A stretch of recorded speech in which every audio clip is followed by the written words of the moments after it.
Kaixo lagunok, gaurko honetan Baobab izeneko mai jolasa aurkeztu gura dut.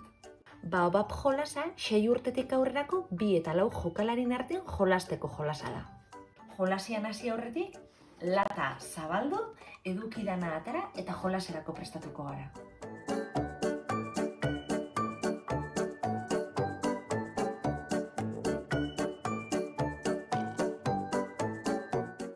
Baobab jolasera jolasteko behar duguna da, mailan erdian ipiniko dugu jolasan lata. Jolasan edukixa bera, itxitxa, bai? Lehen zabalduen jo edukixa tarateko eta itxitxa, izango da jolaserako beharko dugun elementu garrantzitsua, oinarrixa. Eta gero, ditugu hainbat karta, bai? Kartak alde batetik badauki Baobab letra, eta beste alde batetik badauki hainbat marrazke. Honi danak nahaztu ingo die, eta jokalari danen artean banatuko die. Eta jokalari danek inbiko daudiena, beren karta multzua, bere aurrekaldian jarri, Baobab letra gora begira daukala. Eta bai, hori gure dendako kanika zaratia da. Nola jolasten da Baobab jolasera? Txandaka jolastuko da eta jokalari gaztiena hasiko da jolasean. Eta hori bai, orratzen, erlojuan, orratzen norantzkoan jolastuko dugu. Zer da jokalari bakoitzak inbarko dagoena bere txandan? Bera begira da zen karta horretako bat hartu, batez beko izan dagoena, bai? Buelta eman eta ikusi karta horretan ia ze ikur edo ze marrazki agertzen den. Eta marrazki bakoitzan arabera, modu baten edo beste baten ipini beharrako dugu karta hori Baobab zuhaitza eraikitzeko lata edo oinarrixan gainean. Kasu honetan xaguxarra tokau jat, eta xaguxarrak begixak itxitxa jaurtibiko die, altura batetik. Ondo ez da? Hurrengoko jokala izan txanda izango da. Goazen ikusten, ze karta da zen eta karta bakoitza nola ipini beharko den oinarri horren gainean. Badauko txeminua, eta txeminuak dauko ertza, larua edo horixa. Horrek zer esan gure hau, ertza horixa daukien karta danak, oinarritxik kanpo ipini beharko dela ertz zati hori. Ze gehiago, badauko bai lore bat, eta loriak bai txeminuak moruan ertza zati badauko horixa. Orduan, zati hori ipini beharko dugu Baobab lata edo oinarrixan gainean, baina alderdi laru hori edo hori, emuten da hemen errepikatzen dela, latatik kanpo.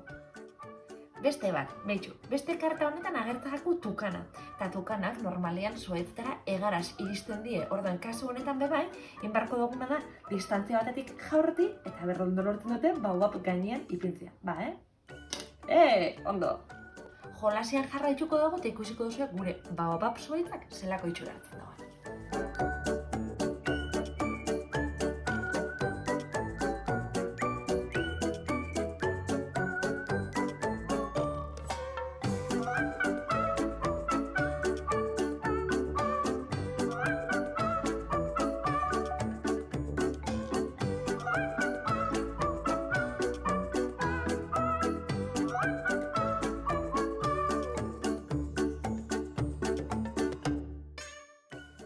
Beste karta bat, kasu honetan agertu jauko jaguarra. Eta jaguarrak zarrekin dago, salto arrama batetik bestera. Horregatik, xaguxarra moruan, distantzia batetik, baina begixak zabalik, itxi beharko dugu karta jausten, eta oinarrixan gainera edo Baobab zuhaitzen gainera jauzi beharko da. Beste karta hau badauko zugia, eta zugiak ertza dauko larua edo horixa, tximinuak eta loriak bezala. Orduan, kasu honetan, ertz laru hori, ipini beharko duguna oinarritik kanpora. Holanko jaz, gure Baobab zuhaitza, sendotzen eta hunditzen. Xaguxarra, lehen erakutsi dut dena, jaguarra bezala, distantzia batetik jausten itxi beharko dugu, baina begixak itxitxa. Eta azkenengo karta mota izango dela, oin blokeau naz, kamaleoia, markatu. Kamaleoiak zerraiten da, azkenengo jokaldixa errepikatu beti, bai?